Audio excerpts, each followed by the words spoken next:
زنانه سره تا 40 کاله زندگی تېره کړې ده، 50 کاله زندگی دې ورسره تېره کړې ده، 80 کاله زندگی دې ورسره تېره کړې ده، تا په دې ټوله زندګۍ کې یوه ورځ د دې خپلې بیبي نه مونځ اورولی دی چې ته ما ته رامونځ وایې، ستا رامونځ ټیک دی. درم ورونو، سبا ته د قیامت په ورځ باندې وګورئ د الله رب العالمین درباري او د دې بچو د دې زنانو چې د دې حقوق مونږ پیمال کړي دي د هغې نه مونږ انګولی صحیح غوښتی دی چې په دې کې به مالګه سیوا نه نه به پکې کمی، په دې کې به غوړي سیوا نه نه به پکې کمی، دې ته به تنکه برابري، دا به دې پخکړی صحیح وي، د دې ټول امور د انګولي دا به صحیح وي، د روټۍ ټول امور دا به پتیره نه، دا به چې کوم دی اومه نه، دا به ډېره سوي نه، دا به بالکل برابري، هغه ته موږ پوره په پوره باندې الو. جامې چې دی هغه به د صحیح انځلي، د هغې لستوڼې به هم پاکي، د هغې پنسۍ به هم پاکي، هغه به استري ومي، استري به هم بیا په هغه په د صیب په مرضۍ باندې وي. دا ټول امور د زنانو نه خدمت موږ بالفرض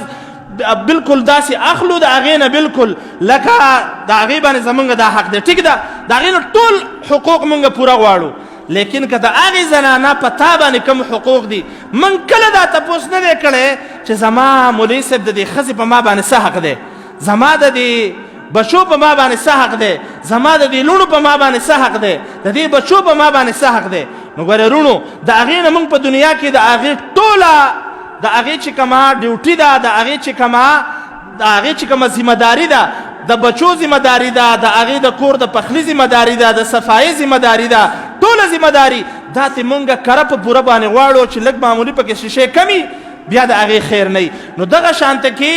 که سبا ته د قیامت په ورځ باندې ستا نه الله تپوس وکړي چې تا په دې دومره زندګۍ کې د دې زنانه سره تا 40 کاله زندگی تېره کړې ده، 50 کاله زندگی دې ورسره تېره کړې ده، 80 کاله زندگی دې ورسره تېره کړې ده، تا په دې ټوله زندګۍ کې یوه ورځ د دې خپلې بیبي نه مونځ اورولی دی چې ته ما ته رامونځ وایې، ستا رامونځ ټیک دی. دا خبره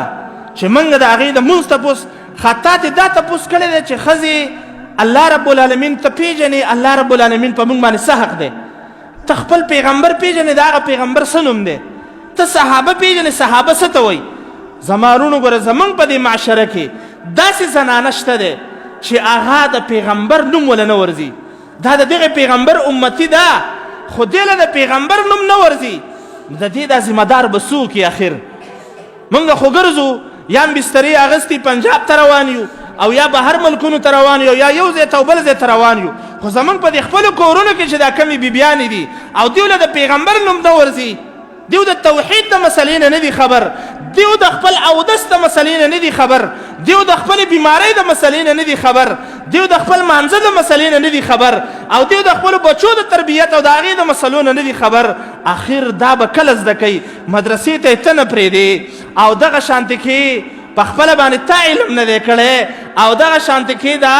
معاشرې بهر ماحول داسې دی چې ټول الله دې رحم وکړي سکولونه او کالجونه او په هغې کې چې ته ورته وایې سورت اخلاص ووایې هغه به درته الحمد شروع کړي. داسې ماحول دی، په داسې ماحول کې به د هغې نه بیا ته څه ګیله کوې؟ نو د دې د وجې نه زما وروڼو قرآن کې موږ ته الله وایي قو انفسکم و اهلیکم نارا، خپل ځان او خپل اهل او عیال خپل بچي دا ګورې د جهنم د اور نه بچ کوي. رونو د دې ذمهواري زما او ستا ده، موږ او تاسو به د جهنم د اور نه بچ کوو. په څه باندې؟ په دې باندې چې دې له به موږ دیني تربیت ورکوو، دې له به موږ د قرآن تربیت ورکوو، دې له به موږ د احادیثو تربیت ورکوو. کم از کم که دا نه وي موږ به د مدرسې په طرف باندې دې ته ټایم مهیا کوو، وقت به دې له ورکوو چې د الله رب العالمین دین په دې وخت کې ته زده که، دا ستا د دین د زده کړې وخت دی، دا دې له ورکه دا وخت، هغه بیا خپله خوښه ده که هغه پکې زده کوي او که نه زده کوي، ستا ذمهواري به سرته رسېدلي.